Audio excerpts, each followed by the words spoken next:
एक जंगल में पिंटू तोता उसकी पत्नी लिली और अपने बच्चों के साथ रहा करता था। बाढ़ आने की वजह से पूरे जंगल में पानी भर चुका था और इसी वजह से जंगल में रह रहे सभी पक्षियों को बहुत समस्या आ रही थी। पिंटू तोता की पत्नी लिली पिंटू तोता से कहती है, सुनिए जी, जरा देखिए बाहर का हाल, बारिश रुक ही नहीं रही, अब हम क्या करेंगे? दुखी क्यों होती हो लीला? भगवान ने चाहा तो वह हमारी मदद जरूर करेंगे। हाँ, आप सही कहते हैं, हम तो खुद को संभाल लेंगे, मगर इन बच्चों का क्या होगा, समझाएं? बच्चे भूख की वजह से जोर जोर से रोने लगते हैं। माँ खाना दो ना, बहुत भूख लग गई है, कई दिनों से आपने कुछ भी नहीं दिया माँ, भूख लगी है।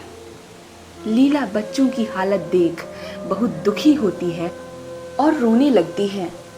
लीला, तुम रो मत, मैं कुछ ना कुछ इंतजाम जरूर कर लूंगा।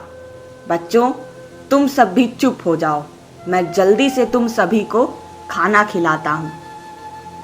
पिंटू तोता अपनी पत्नी और बच्चों के लिए बहुत परेशान हो जाता है और बारिश थोड़ा कम होते ही वह घर से निकल जाता है। कहाँ मिलेगा खाना? दूर दूर तक तो पानी ही पानी है। पिंटू तोता आगे बढ़ने लगता है। तभी उसकी दोस्त मोनी गौरैया अपने घर के अंदर से पिंटू को बुलाती है। अरे पिंटू, इस हालत में कहाँ निकल पड़े हो? डूब जाओगे, जल्दी घर आओ और यहीं छिप कर बैठो। क्या बताऊं मोनी बहन, बच्चे बहुत भूखे हैं, उन्हें भूखा कैसे छोड़ दूं? बस इसीलिए खाना ढूंढने चला आया था।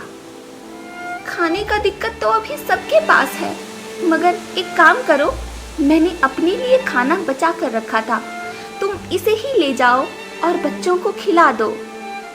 नहीं नहीं मोनी, फिर तुम क्या खाओगी?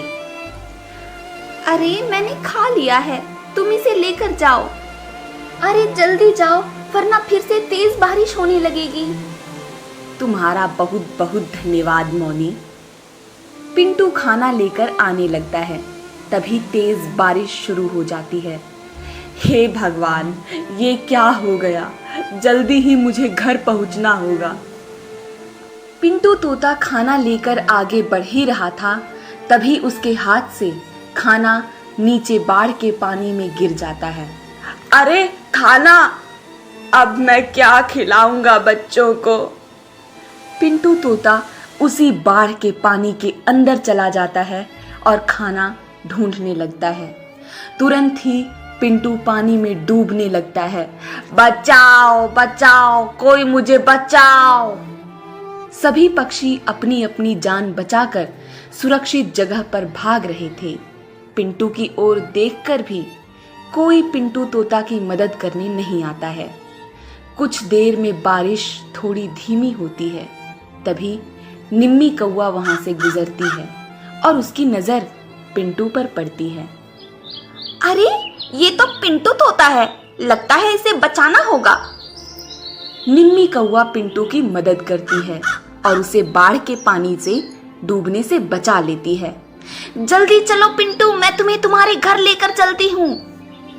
निम्मी पिंटू की जान बचाकर उसे लेकर उसके घर आती है। आप ठीक तो है ना? क्या जरूरत थी ऐसी हालत में बाहर निकलने की? पिंटू कुछ भी नहीं बोलता है। ये मुझे डूबता हुआ दिखा तो मैं इसे यहाँ लेकर आई। बहुत बहुत धन्यवाद आपका। थोड़ी देर बाद पिंटू कहता है, बच्चों को खाना खिलाना है। हाँ, आप सही कहते हैं, मगर अभी कहाँ से लाऊं खाना?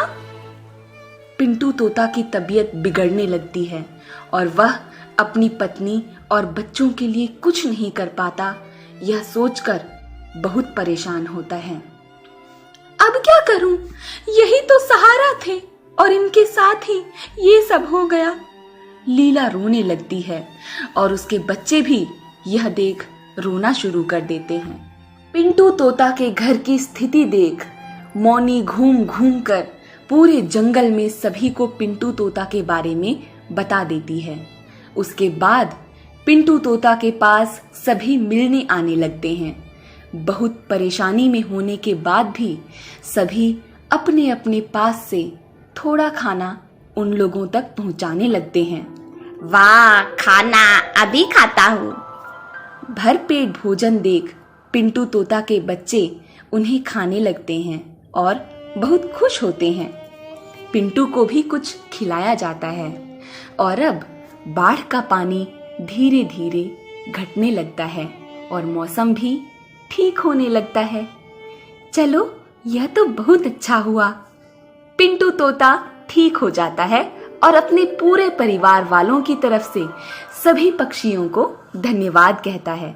इसीलिए बच्चों, हमें हमेशा एक दूसरे की मदद करनी चाहिए।